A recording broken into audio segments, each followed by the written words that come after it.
अशोक सी घायल के स्वर में मजा उड़ा ले।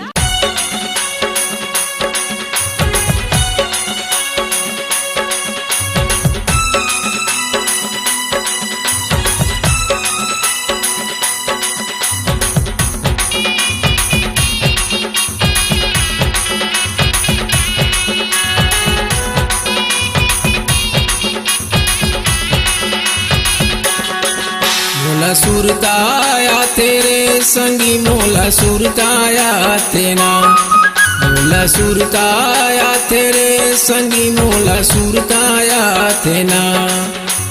नन्नन के संगवारी के पूरी परोसिन कारी के, नन्नन के संगवारी के पूरी परोसिन कारी के, नरवा जोर का बारी के।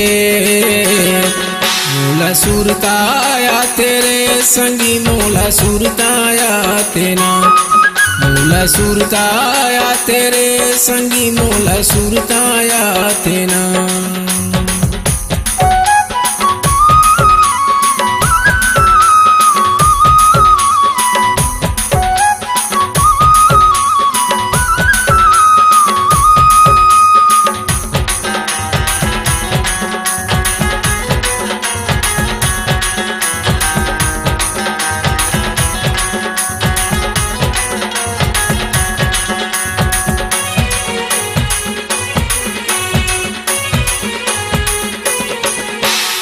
अरे मझनिया गोटिया मारी अमली पेड़ के छैया, तारी टूरी बने मोर गोसैनी, मैं बन जाऊं गोसैया।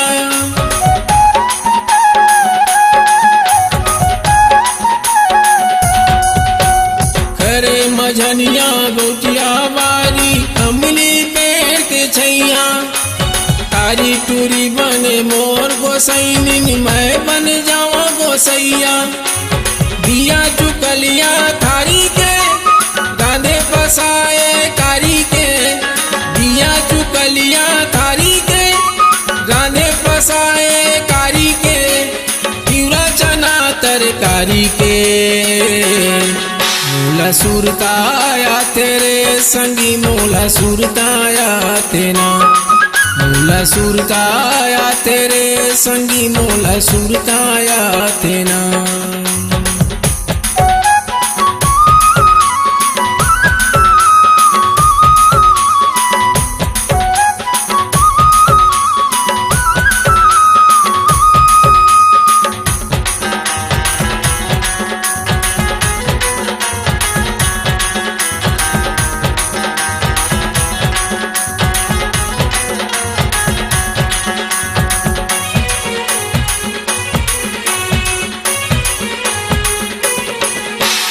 रोजे खेलन हम सदली बदली, रोजे होए बिहाव, टूरी टूरा बने दूजन लइका, झगड़ा होए काव काव।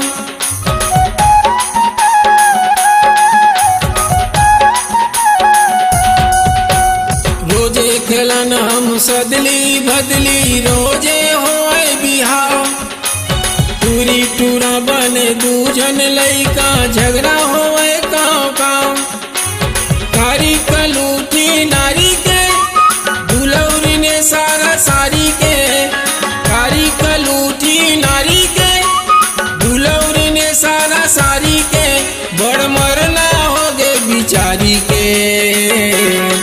मोला सुरताया तेरे संगी, मोला सुरताया तेना, मोला सुरताया तेरे संगी, मोला सुरताया तेना।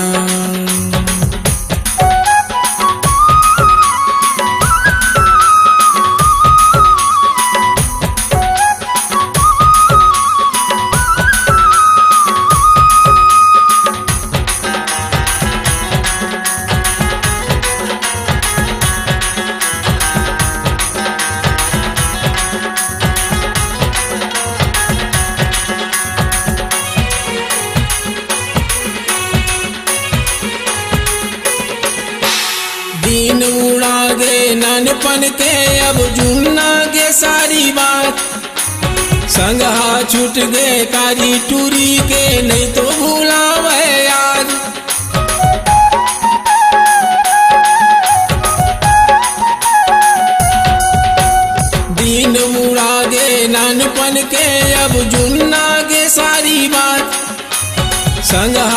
छूट गए कारी टूरी के, नहीं तो भूलावे याद। माया बचे है उधारी के, नहीं है पता वो बिचारी के। माया बचे है उधारी के, नहीं है पता वो बिचारी के। बड़ सुरता आया थे चिन्हारी के,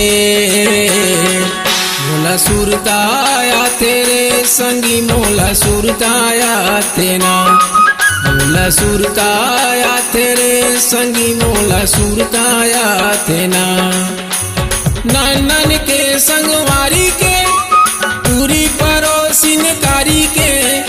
नानन के संगवारी के, पूरी पड़ोसिन कारी के। नरवा झोर का बारी के, मोला सुरता आया तेरे संगी, मोला सुरता आया तेना। मोला सुरता आया तेरे संगी, मोला सुरता आया तेना। मोला सुरता आया तेरे संगी, मोला सुरता आया तेना। मोला सुरता आया तेरे संगी, मोला सुरता आया तेना। अपनी आवाज को दीजिए एक नया मुकाम। डिजिटल रिकॉर्डिंग की दुनिया का जाना पहचाना नाम स्वरांजलि, जहां गूंजती हैं ध्वनियां अपनी माटी की सौंधी सुगंध के साथ। छत्तीसगढ़ी संगीत के विविध रंग जो पहुंचाते हैं पूरे प्रदेश में डिजिटल रिकॉर्डिंग के संग। स्वरांजलि स्टूडियो, नेमीचंद गली नंबर 2, गंजपारा, रायपुर।